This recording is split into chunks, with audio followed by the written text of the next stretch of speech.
Lesson 05, Part 2 is on System of Linear Inequalities. Part 1, we talked about linear equations and how you can have two variables, two equations, and that'll produce a solution sometimes if you have two lines that intersect. Sometimes you have two lines that are parallel and never intersect, and thus we answer with no solution. And sometimes you're given two equations. They appear to be different, but they're actually producing the same line. Thus, we say there's many solutions. Well, with inequalities, obviously what's different is they're not equations, they're inequalities.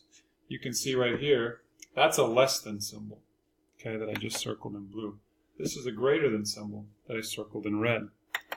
So, both of these are in slope-intercept form. Let's take the blue one, the blue inequality first.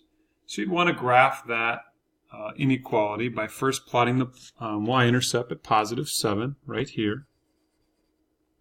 Then you'd want to go down 2 and to the right 1. If you go down 2 and to the right 1, and you continue to go down 2 and to the right 1, it produces these points, so it makes that line. And then, since its y is less than or equal to, you'd want to shade on the left side. Now what I typically do is I just kind of point which side I want to shade on, like I just did there on the graph. Okay? Now let's move on to the other inequality, the red one. So the y-intercept here is -3, so that's the first point I'd plot. And then from there I'd have to use the slope, which is 1/2. So I'd go up 1 to the right 2. And I would continue to go up 1 to the right 2 to produce more points. Then I would draw that line. And since it's a greater than symbol, I'd want to be shading on this side of that line. Now, if you take into account your graph, you've got 4 different regions. You can see that this particular graph is labeled region 1, 2, and 3. We know we're not going to shade in region 4 because of where I've pointed my arrows. But your solution now is a graph with these two lines with a shaded region that would be this shaded region here. And what this is saying is that every point in this feasible region, in this shaded region, satisfies both of those inequalities. You could take an example such as, let's see here, if I go to this point right here, which is -4, 0, if I plug those numbers in for x and y into each of these inequalities, they should both be true. Let's just try it. The very top one, putting 0 in for y, and putting in -4 in for x. And so let's see here, that's going to give us 0 is greater than or equal to -2 minus 3.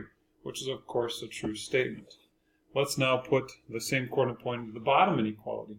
We get 0 is less than or equal to -2 times -4 plus 7. And so 0 is definitely less than or equal to 8 plus 7, 15. So you can see taking any coordinate point in that shaded region that I shaded in red would satisfy both inequalities. Here's another one. Again, we've got two inequalities. Now, what's different on this one is, do you notice that both of our inequalities don't have the equal to? We've got a greater than symbol here. We've got a less than symbol here. So on our graph, we need to have dash lines, not solid lines, just dash lines, because we've got just greater and just less than symbols. So if we take the top inequality, y is less than 3x minus 8. The first point I'd plot would be -8 on the y-axis right here. Then I'd use the slope. I'd go up 3 to the right 1.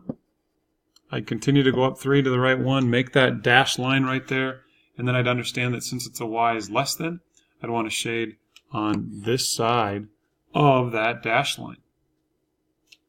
If we move on to the bottom inequality now, we'd want to first plot the y-intercept at +4. It's got a slope of +3, so you can see that these dash lines are parallel.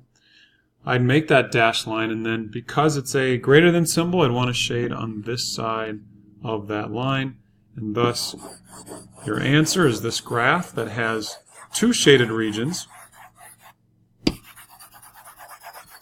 And any point on the right side of the shaded region or any point on the left side of the shaded region would satisfy both of these inequalities.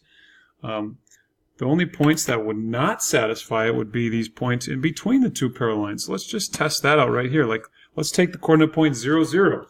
And let's see if it's a false statement.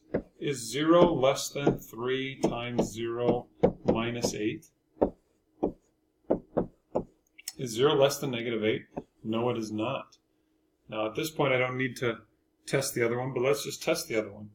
Is 0 greater than 3 times 0 plus 4? Is 0 greater than 4? No, it's not. So you can see that that corner point doesn't work on either of the two inequalities. So a system of inequalities sometimes produces just one shaded region, and sometimes it produces two shaded regions, like you can see here. And the solution is all those coordinate points in those shaded regions. So to complete these problems, you need to make a graph, and you need to do some shading.